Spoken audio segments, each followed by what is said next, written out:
For today's video guys, akong karong ipakita ang gitawag og pusod sawa dinhi sa lungsod sa Ronda. Kini siya guys, mao ni siya ang pinakailado sa tanang bisan asang lugar dinhi sa Philippines, or not only Philippines but ilado jud ning pusod sawa. Kani siya nga gitawag nga pusod sawa, mao ni siya ang lugar diin daghang mga tawo or mga civilian nga nagtago dinhi sa panahon sa Hapon way back 1941 when Japan attacked Philippines. Mao ni dinhi, dili lang kay sa ubang lugar or laing lugar sa Philippines apil sa dinhi. Daghang kinabuhi ang nasalbar aning lugara, mao ni siya nga gitawag og pusod sawa. Ato karon nga balikan nganong gitawag ni siya og pusod sawa. Bisan ako na-curious ko ngano nga pusod sawa man ang gingalan ani, unsay naa ani nga lugara.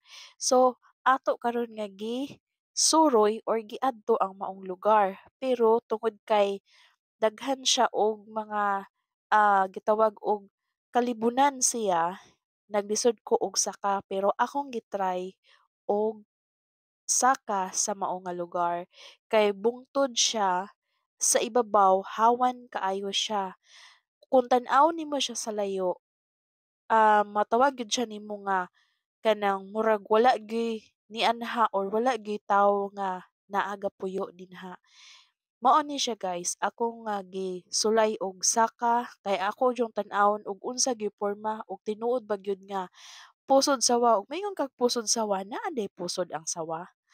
Sa pagkatinuod guys, mga kabeshi, kani siya nga lugar, kung mingon kag pusod sawa, 'di ba ang pusod naa na siya na butang sa sentro sa imuhang lawas.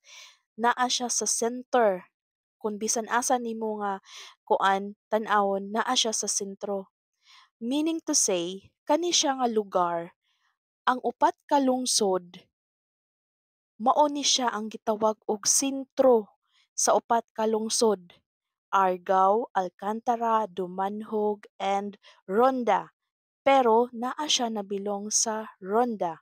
Mao ni siya nga Mao ni siya ang gitawag og center. Mao na siya nga gitawag na siya, I don't know kung kinsa ang nag-angga ana nga pusod sawa, but sa ako ang nga gi-research, ako siyang gikuan sa mapa no, naa gyud siya sa pinaka-center sa upat ka lungsod. Mao ni siya nga moingon kag pusod sawa. Ug moingon kag sawa, moingon ko daghan ba sigurong sawa diri? Pero ug ato lang analyze no, kanang ang sawa kabantay mo ana nga mura siya mo-form og kanang molikos, and then mo-form siya og mountain, kanang mura siya pataas, murag triangle form. Kung tan-awon nimo siya sa layo, mura gyud siya og kanang inana ba, mura siya og mountain, kun ang sa kabantay mo ng snake nga mura siyang molikos, and then sa pinakaibabaw niya ang iyang ulo mura siya ka-form og mountain, mao na siya. Tan-awa guys, ako ano siyang givideohan, sa kilid lang ni siya, hawan siya dinhi. Pero sa unahan, I don't know kung makuan ba gyud siya, matangas ba gyud siya, pero galisod jud ko. Mao ni siya, ako lang siyang gipakita sa side view.